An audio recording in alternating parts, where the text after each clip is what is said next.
नमस्कार विद्यार्थी मित्रांनो आणि शिक्षक मित्रांनो, शिक्षण सेवक पद रद्द होणार का या संदर्भात कोल्हापूर खंडपीठामध्ये नुकतीच सुनावणी काल 26 फेब्रुवारीला पार पडलेली आहे. सो याबद्दल यापूर्वी सुद्धा बऱ्याचशा गोष्टींवरती मी तुम्हाला व्हिडिओ दिलेले आहे. सो कालच्या निकालानंतर काय घडलं आणि सध्या सोशल मीडियामधून आणि सगळ्या विद्यार्थी आणि शिक्षक वर्गामधून काय मागणी होते थोडक्यात या व्हिडिओच्या माध्यमातून समजून घेऊया. हा व्हिडिओमध्ये मी तुम्हाला सांगत असताना काही मतमतांतर असू शकतात, विचार वेगवेगळे असू शकतात, मतभेद असू शकतात, पण तुम्हाला याच्यावरती काय वाटलंय तटस्थपणे व्यवस्थितपणे खाली कमेंटमध्ये नक्की कमेंट करा. आणि मी जे सांगतोय तुम्हाला आवडलं असेल तर लाईक करून मित्रांना नक्की शेअर करा. सहमत असाल तर मला कमेंटमध्ये नक्की कळवा. चला बघूया तर मग शिक्षण सेवक पद रद्द होणार का, समान काम समान वेतन या संदर्भात काही राज्यांनी काय निर्णय घेतलेला आहे, महाराष्ट्र राज्याच्यावर काय विचार करत आहे आणि काय सध्याच्या पुढच्या रणनीती असणार ते आपण बघूया.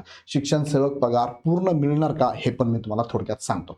चला मुख्य मुद्द्याकडे जाण्यापूर्वी एक प्रमोशनल ऍक्टिव्हिटी इग्नाइट अकॅडमीकडनं तुम्हाला Drona 9.0 live plus record batch चालू केली, ज्या बॅचमध्ये तुम्हाला सेपरेट बॅचेस आहे. बॅचचं वैशिष्ट्य अतिशय चांगलं आहे. पहिलं म्हणजे तुम्हाला 5,000 पेक्षा जास्त रिझल्ट देणारी टीम इथे तुम्हाला टीच करणार आहे. तुम्हाला टॉपिकनुसार नोट्स उपलब्ध आहे. लेक्चर मध्ये शिकवताना ज्या पीपीटी वापरल्या जातात त्याच्या सुद्धा नोट्स उपलब्ध असणार आहे. लाईव्ह क्लासमध्ये डाऊट विचारण्याची सुविधा असणार आहे. प्लस तुम्हाला प्रत्येक शनिवारी डाऊट क्लिअरिंग सेपरेट सेशन पण असणार आहे. 350 प्लस टॉपिकनुसार विषयानुसार आणि फुल लेंथ टेस्ट सीरीज सुद्धा अवेलेबल असणार आहे. नवा दिवस नवी सुरुवात, डाके सरांचं रिफ्रेशमेंट लेक्चर सुद्धा तुम्हाला इथे असणार आहे आणि फ्री महारिव्हिजन सेशन. हे सगळं तुम्हाला एका बॅचमध्ये अतिशय व्यवस्थितपणे आम्ही दिलेलं आहे. एकदा बॅच जॉईन करून बघा. जुने विद्यार्थी असाल शिक्षक भरतीचे 50% ऑफ, हे नवीन विद्यार्थी लगेच जॉईन करा. दोन प्रकारच्या बॅच आहे. एका बॅचमध्ये तुम्हाला विथ बुक किट आणि बॅग फ्री असणार आहे, एका बॅचमध्ये विदाऊट बुक किट आणि बॅग असणार आहे. खाली डिस्क्रिप्शनमध्ये ॲप आणि बॅचची लिंक दिली, लगेच जॉईन करा. बॅच चालू झालेली आहे. त्याचबरोबर तुम्हाला सांगू इच्छितो की इग्नाइट अकॅडमीचे 4ही पुस्तकं जे आहेत ना हे महाराष्ट्रामध्ये धुमाकूळ घालत आहे. त्याची नवीन आवृत्ती आलेली आहे. तुम्ही नवीन आवृत्ती सुद्धा इग्नाइट अकॅडमीच्या ॲपवरनं मागू शकता, जेणेकरून तुम्हाला डिस्काउंट सुद्धा मिळणार आहे. Amazonवर पण उपलब्ध आहे. विशेष म्हणजे ज्या ज्या शिक्षकांना तयारी करायची नाही त्यांना जर आत्ता इनिशियल लेवलला कुठून कशी करावं थोडं अवघड वाटत असेल तर तुमच्यासाठी यशाचा राजमार्ग बॅच ही बॅच आपण फक्त ₹2 दिलेली आहे, ज्यामध्ये तुम्हाला हे सगळे फीचर्स असणार आहे. याचा उपयोग तुम्हाला अभ्यास करताना दिशा मिळणार आहे. सो नक्की जॉईन करा. फक्त ₹2 हँडलिंग चार्जेस रुपये आणि सेपरेट बॅचेस पण अवेलेबल आहे, आपण घेऊ शकता. आता जाऊया मुख्य मुद्द्याकडे. नुकताच बघा कोर्टाने जो निर्णय दिलेला आहे, हा जो कोर्टाचा डिव्हिजन होता, कोल्हापूर डिव्हिजन होतं, 26 फेब्रुवारी 2026 बेंच कोल्हापूर आहे यांनी हा निर्णय दिलेला आहे. आणि ह्या निर्णयामध्ये काय झालं थोडक्यात आपण बघणार आहोत. आता हा काय नेमकी केस होती तर शिक्षण सेवक हे पदाबद्दलची ही केस होती की शिक्षण सेवक जेव्हा रुजू होतो तेव्हा 3 वर्ष कालावधी शिक्षण सेवकाचा आहे आणि त्याला फार तुटपुंजा पगारावरती म्हणजे 16, 18, 20 हजारापर्यंत त्यांना पगार दिला जातो. मला सांगा, एखादा शिक्षक डीएड बीएड झाला, कितीतरी वर्षांनी शिक्षक भरती झाली, शिक्षण सेवक म्हणून तो रुजू झाला, 3 वर्ष त्याला कोणत्यातरी जिल्ह्यात कोणत्या ठिकाणी जाऊन सेवा करायची असते, त्याचा जिल्हा बदलून जायचा असतो किंवा त्याचं गाव बदलून जावं लागतं. तर राहणं खाणं कुटुंब त्यांची जबाबदारी, आईवडिलांची जबाबदारी, औषध पाना दवाखाने सगळं जर बघितलं तर खूप मोठा खर्च असताना सुद्धा त्याला 18-20 हजारामध्ये इथे जॉब करावा लागतो. सो शिक्षण सेवक एक भावी पिढी घडवतो, एक पिढी घडवण्याचं काम करत असतो. आपले पंतप्रधान, आपले राष्ट्रपती, आपले मुख्यमंत्री, आपले कलेक्टर, प्रशासन चालवणे सगळे जेवढे आहेत ना अधिकारी, हे सगळं घडवण्याचं काम हे शिक्षकाच्या हातात असतं. पहिला शिक्षक आईवडील जरी असतो, दुसरा शिक्षक आहे आणि हा शिक्षकाचा रोल खूप महत्वाचा असतो. आणि त्या शिक्षकाला जर अशा अडचणीतून सामोरं जावं लागत असेल, अशा पद्धतीने त्याला जर वागणूक मिळत असेल, अतिशय चुकीचं आहे. म्हणजे आपण म्हणतो ना, जो देशाचा भावी नागरिक घडवणार आहे त्या शिक्षकाला जर एवढ्या कमी तुटपुंजा पगारावरती काम करत असेल तर तो काय पिढी घडवणार आहे. सो याबद्दल नक्कीच आता विचार करण्याची गरज आहे. आतापर्यंत झालं ते झालं, पण इथून पुढे असं होऊ नये यासाठी सगळ्यांनीच उभं राहायला पाहिजे. त्या संदर्भातली केस ही कोल्हापूर खंडपीठात चालू होती आणि त्याचा काल केस होती. तर त्या दरम्यान काय झालं सुनावणी बघा. पहिला मुद्दा काय, शिक्षण सेवकांच्या बाजूने वकील होते उपस्थित. आता ही जी केस आहे ना, ही केस जर आपण बघितली, हे केस कोण होतं, महाराष्ट्र राज्य जुनी पेन्शन हक्क संघटना district president versus state of Maharashtra यांची पण होती बघा.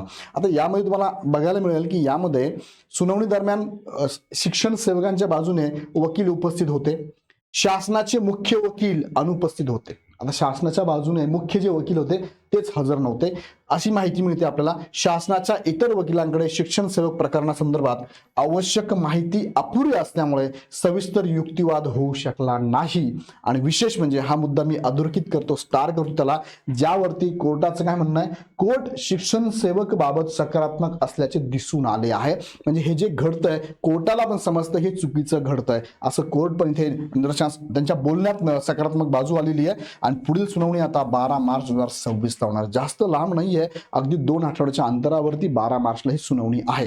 सो निश्चितच सगळ्यांचेच लक्ष या सुनावणीकडे असणार आहे आणि भावी पिढी घडवणाऱ्या शिक्षकांसाठी खूप चांगला निर्णय कदाचित या 12 मार्चला होऊ शकतो. चला पुढे घेऊन जातो. तुम्हाला मी या संदर्भात न्यूजपेपरला पण बातमी आलेली, शिक्षण सेवक पद रद्द बाबत हालचालींना वेग. उच्च न्यायालयात याचिकेवर 26 फेब्रुवारीला सुनावणी ही झाली. आता सुनावणी तर यामध्ये सगळ्याच क्षेत्रातनं अगदी म्हणजे जे आता शिक्षक आहेत, शिक्षक जाऊ द्या, आपल्या वडीलधारे मंडळींपर्यंत जर आपण ज्यांची विचारणा केली तर सगळेच सांगता की शिक्षकांना अशा पद्धतीने मानधनावरती काम करायला नको हवंय. त्यांना उलट देशामध्ये जेवढेही प्रशासकीय अधिकारी सर्वोत्तम जो पगार असेल ना तो पगार शिक्षकांना द्यायला पाहिजे. का? कारण भावी पिढी घडवण्याचं काम शिक्षक करत असतात. जर लहानपणी विद्यार्थ्यांवरती चांगले संस्कार रुजवले तर मोठेपणी चांगलेच विद्यार्थी, चांगले अधिकारी आणि प्रशासक घडवू शकतात. सो यासाठीच म्हणणं आहे की शिक्षकांना पेमेंट द्यायला पाहिजे, पूर्ण पेमेंट. आता यामध्ये बघा, तुम्हाला मी पाठीमागे पण दाखवलं होतं काही राज्यांमध्ये काय घडते, तुम्ही त्याचा अनुभव घेऊ शकता, तो रेफरन्सेस घेऊ शकता. पहिला मध्य प्रदेश हायकोर्टाची डिव्हिजन बेंच आहे, न्यायमूर्ती वेक रुसिया, न्यायमूर्ती दीपक खोत यांच्याकडे एक प्रकरण आलं होतं बघा. त्यांनी त्या प्रकरणामध्ये काय सांगितलं तेवढंच मी तुम्हाला सांगतो, डिटेलमध्ये जात नाही. मध्य प्रदेश सरकारने 12 डिसेंबर 2019 रोजी एक आदेश काढला होता. आदेशानुसार काय होतं की प्रोबेशन, तुम्हाला प्रोबेशन म्हणजे काय, परीक्षा. एखादा अधिकारी जॉईन झाला की त्याला पहिले प्रोबेशन पिरियडला सामोरं जावं लागतं, ज्याला आपण ट्रेनिंग म्हणतो. प्रोबेशन पिरियड मध्ये असल्या कर्मचाऱ्यांसंदर्भातलं मध्य प्रदेशने राज्याने काय सांगितलं होतं, पहिल्या वर्षी यांना आम्ही 70%, दुसऱ्या वर्षी आम्ही 80% आणि तिसऱ्या वर्षी 90% असे कमी वेतन दिले जात होते. याला अनेक कर्मचाऱ्यांनी हायकोर्टात आव्हान दिले. म्हणजे तुम्हाला 100% वेतन मिळणार नाही, तुम्हाला आम्ही 70% पहिल्या वर्षी देऊ, नंतर 80%, नंतर 90%, नंतर 100% देऊ.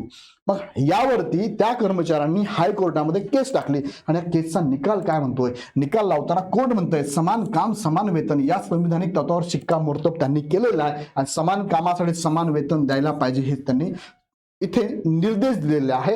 प्रोबेशन म्हणजे तुम्हाला काय शोषण काळ नसतो. प्रोबेशन पिरियड मध्ये सुद्धा हा विद्यार्थी, हा उमेदवार, हा अधिकारी जर काम करत असेल तर समान काम समान वेतन द्यायलाच पाहिजे. 100% पगाराचे आदेश त्यावेळेस त्यांनी दिले आणि जे फरक होता पाठीमागचा तो सुद्धा भरून काढा असं सांगण्यात आलं होतं.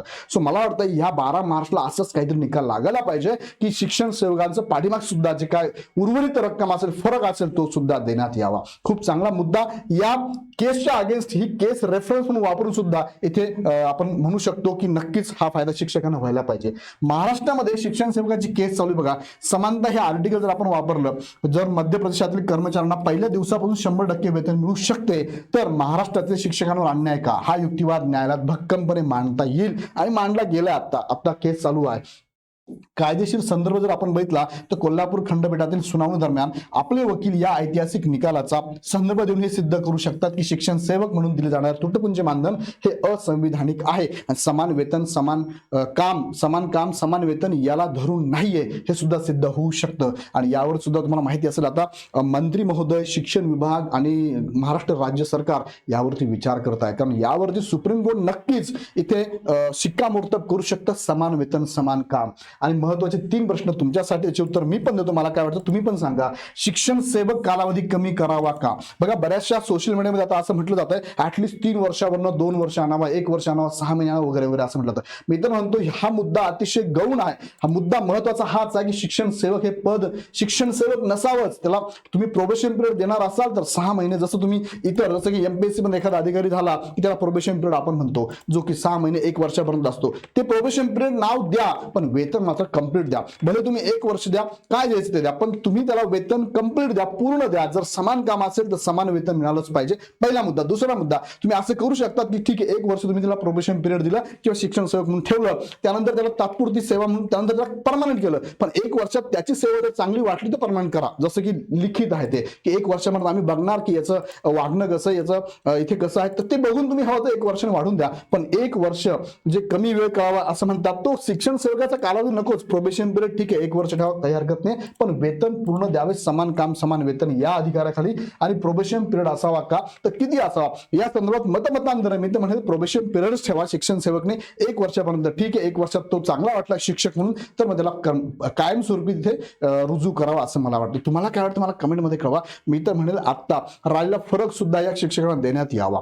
राहिला पाठीमागचा फरक सुद्धा 12 मार्चला नक्कीच आपलं लक्ष या केसवर आहे आणि याची अपडेट मी तुम्हाला देत आहे. याबद्दल तुम्हाला काय वाटतं मला कमेंटमध्ये नक्की कळवा. आणि जाताना परत एकदा सांगतो, तुमच्या माहितीत कोणी विद्यार्थी असेल, कोणी मित्र असेल, तुमचा ग्रुप असेल, त्यांना सांगा इग्नाइटच्या बॅचेस चालू झाल्या ज्या की टीईटी पास होण्यासाठी खूप महत्त्वाच्या असणार आहे. या संदर्भात तुम्हाला बॅचेस घ्यायचं तर ॲप डाउनलोड करून डायरेक्ट परचेस करू शकता किंवा आमच्या हेल्पलाईन नंबरला कॉल करू शकता.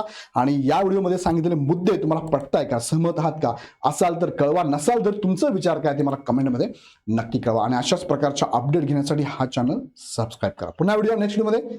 धन्यवाद.